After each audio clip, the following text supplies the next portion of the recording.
Welcome back. Welcome to the part 13 of chapter 3. आप chapter 3 के part 13 में आ चुके हैं। पिछले पार्ट के अंदर हमने आपको थर्माइट रिएक्शन, उसके एप्लीकेशन और smelting, reduction of metal oxide by carbon and highly metal oxide आपको बताया था, और extraction of metals in the middle of the reactivity series हमने कंप्लीट करा दिया था। उसके अंदर हमने आपको ये भी बताया था कि जो middle of the reactivity series metal होते हैं वो कौन कौन सी होती हैं और उनका एक्सट्रैक्शन आप उसी तरीके से करेंगे। ठीक है, इस पार्ट के अंदर we will talk about the extraction of the metal top in the reactivity series. जो रिएक्टिविटी सीरीज के टॉप में होती है, मतलब कि हाईली रिएक्टिव होती हैं, उन मेटल का एक्सट्रैक्शन हम कैसे कर सकते हैं। ठीक है, चलिए देखते हैं।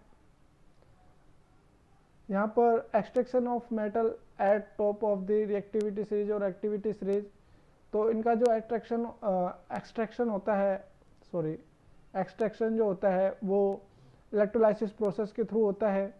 जो हाईली रिएक्टिव मेटल है जैसे sodium, potassium, calcium, magnesium, aluminium, ये आपको ऑक्साइड या क्लोराइड की फॉर्म में मिलते हैं मोस्टली अर्थ क्रस्ट के अंदर। जैसे Na जो है वो NaCl की फॉर्म में मिलेगा, जो पोटेशियम है वो KCl की फॉर्म में मिलेगा, और जो कैल्शियम है वो कैल्शियम क्लोराइड की फॉर्म में मिलेगा, मैग्नीशियम क्लोराइड की फॉर्म में मिलेगा, और एल्युमिनियम ऑक्साइड की फॉर्म में मिलेगा। और इन सब से मेटल एक्सट्रैक्ट करने के लिए हम इलेक्ट्रोलाइसिस प्रोसेस यूज़ करते हैं।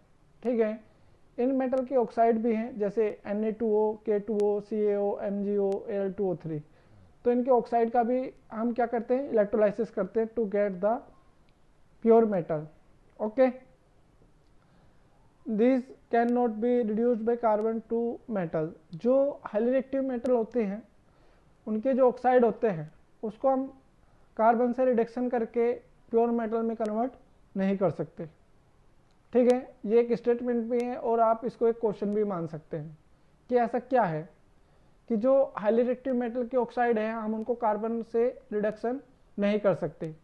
तो आपको क्वेश्चन आ सकता है, या तो आपको कोई भी एक ऑक्साइड दे देंगे हाईली रिएक्टिव मेटल का, जैसे K2O दे दिया, Al2O3 दे दिया, या MgO दे दिया, और बोलेंगे कि भाई इसको हम कार्बन के साथ रिड्यूस कर सकते हैं या नहीं कर सकते। तो आप बताएंगे इसको हम कार्बन के साथ रिड्यूस नहीं कर सकते। तो ऐसा क्यों हो रहा है, आप बताएंगे कि भाई द गिवन ऑक्साइड या the oxide of highly reactive metals cannot be reduced by carbon because the reactivity of metal, जो highly reactive metal होते हैं हम उनकी बात कर रहे हैं, the reactivity of the metal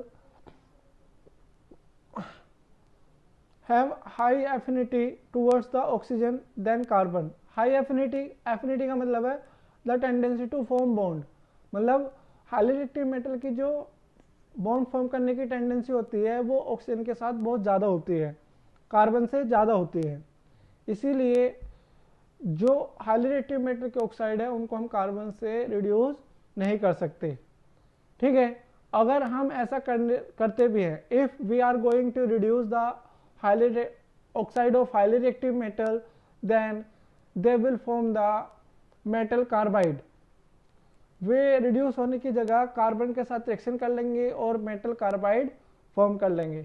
that's why the oxides of highly reactive metals are not reduced by carbon. You have to remember this.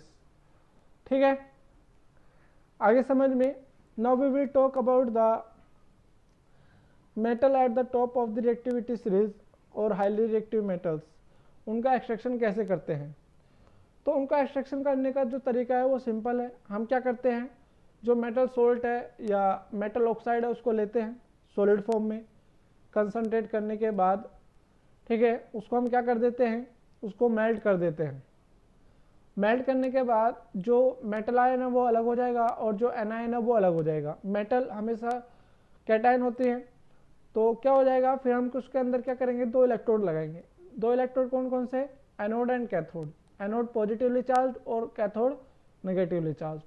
2 electrode लगाने के बाद किसके अंदर, molten compound of highly reactive metal. Highly reactive metal का कोई भी salt है उसको हमने मेल्ट कर दिया, मेल्ट होने के बाद उसको बोलते हैं मोल्टन सोल्ट। मोल्टन सोल्ट के अंदर हमने 2 इलेक्ट्रोड लगाए, कौन कौन से, एनोड एंड कैथोड। एनोड आपका पॉजिटिवली चार्ज होता है और कैथोड नेगेटिवली चार्ज होता है। उन दोनों के अंदर इलेक्ट्रोड लगाने के बाद हम क्या कर देते हैं, वी पास द इलेक्ट्रिसिटी। ठीक है, जैसे हम उसके अंदर इलेक्ट्रिसिटी पास करते हैं इलेक्ट्रोड लगाने के बाद मोल्टन सॉल्यूशन में, तो क्या होता है, जो कैटायन है दे विल स्टार्ट मूविंग या they will start migrating towards the cathode. Cathode की तरफ क्यों जा रहे हैं, क्योंकि मेटल के ऊपर पॉजिटिव चार्ज है और कैथोड के ऊपर नेगेटिव चार्ज है। तो पॉजिटिव चार्ज किधर जाएगा, नेगेटिव की तरफ, because opposite charges attract each other. ठीक है, तो वहाँ पर क्या करता है, वो कैथोड पर जाकर इलेक्ट्रॉन एक्सेप्ट करेगा और मेटल में कन्वर्ट हो जाएगा। और जो एनायन है वो कहाँ पर जाएगा, एनोड। एनोड पर जाकर वो अपने इलेक्ट्रॉन एनोड को दे देगा और खुद नॉन मेटल में कन्वर्ट हो जाता है। इस तरीके से इलेक्ट्रोलाइसिस करके आपको प्योर मेटल मिलती है।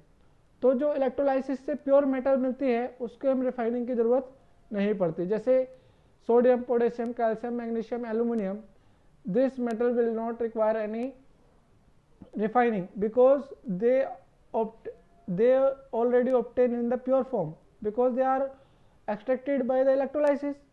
इलेक्ट्रोलाइसिस प्रोसेस से हमेशा 100% प्योर मेटल मिलती है, उसका फर्दर रिफाइनिंग करने की ज़रूरत नहीं होती है। तो यहाँ पर हमने एक एग्जांपल लिया है NaCl का।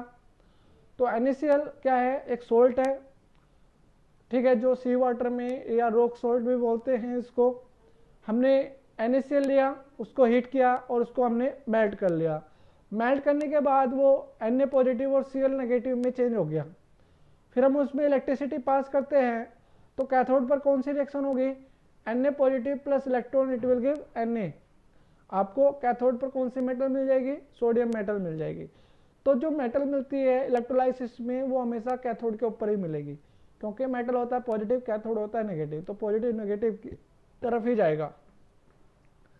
आया समझ में कि जो आपके पास क्या है, जो आपके पास मेटल है वो हमेशा कैथोड पर ही आपको मिलती है, क्योंकि मेटल क्या होता है, पॉजिटिवली चार्ज होता है, वो नेगेटिव इलेक्ट्रोड की तरफ जाएगा और नेगेटिव इलेक्ट्रोड कौन सा होता है, कैथोड होता है। एनोड के ऊपर पॉजिटिव चार्ज होता है तो Cl नेगेटिव आयन एनोड की तरफ जाएंगे और वहाँ पर वो अपने इलेक्ट्रॉन डोनेट करके Cl2 में कन्वर्ट हो जाएगा। 2Cl negative it will give Cl2 plus 2 electron. Okay, now we will talk about the aluminium oxide. तो एल्यूमिनियम ऑक्साइड क्या है, सॉलिड है, हमने उसको मेल्ट किया तो वो मोल्टन फॉर्म में बदल गया और किस में आ गया, 2Al3 positive plus 3O2 negative. तो कैथोड के ऊपर वो क्या करेगा, कैथोड के ऊपर जाके वो इलेक्ट्रॉन एक्सेप्ट करेगा और एल्यूमिनियम में कन्वर्ट हो जाएगा। Al3 positive plus 3 electron it will give Al solid. और एनोड पर क्या होगा, जो ऑक्साइड आयन है वो अपने इलेक्ट्रॉन लूज करके ऑक्सीजन में बदल जाएंगे। ठीक है, उसी तरीके से आप मैग्नीशियम क्लोराइड का कर सकते हैं। मैग्नीशियम क्लोराइड को हमने मोल्टन स्टेट में बदल दिया और वो Mg2 positive plus 2Cl negative ion है। ये 2Cl नेगेटिव, 2 इलेक्ट्रॉन नहीं है, ये 2Cl नेगेटिव आयन है, Mg2 positive plus 2Cl negative ion. इसमें कैथोड के ऊपर कौन सी रिएक्शन होगी, Mg2 positive plus 2 electron it will give Mg। और एनोड के ऊपर कौन सी होगी, 2Cl negative it will give Cl2 plus 2 electron. तो आपको ध्यान रखना है कि जब भी हम हाईली रिएक्टिव मेटल के सोल्ट या ऑक्साइड का एक्सट्रैक्शन करते हैं, first they are melted to convert them into the molten state, then we put 2 electrodes and then we pass the electricity and metal ion will move to the cathode and there will convert into pure metal, and the metals obtained in the electrolysis will never require any refining process because they are already in the pure form. Okay, तो आज के लिए सिर्फ इतना ही, and I hope that all of you have done work so well in your fair notebook till this topic. In the next part we will talk about the refining of the metals with the detailed diagram, and then we will move to the corrosion and then alloying and application of alloy Okay, then you have to do the exercise yourself and tell me the your concern about the doubts. Okay, तो आज के लिए सिर्फ इतना ही। इस video को like कीजिए, share कीजिए, चैनल सब्सक्राइब कीजिए। आपके जो भी डाउट है वो आप हमें मैसेज के थ्रू बता सकते हैं और कमेंट भी कर सकते हैं। और अभी भी जिसने पढ़ना स्टार्ट नहीं किया है वो पढ़ना स्टार्ट कर दीजिए, because this lockdown has been extended and we don't know how long it will go. Okay, thank you.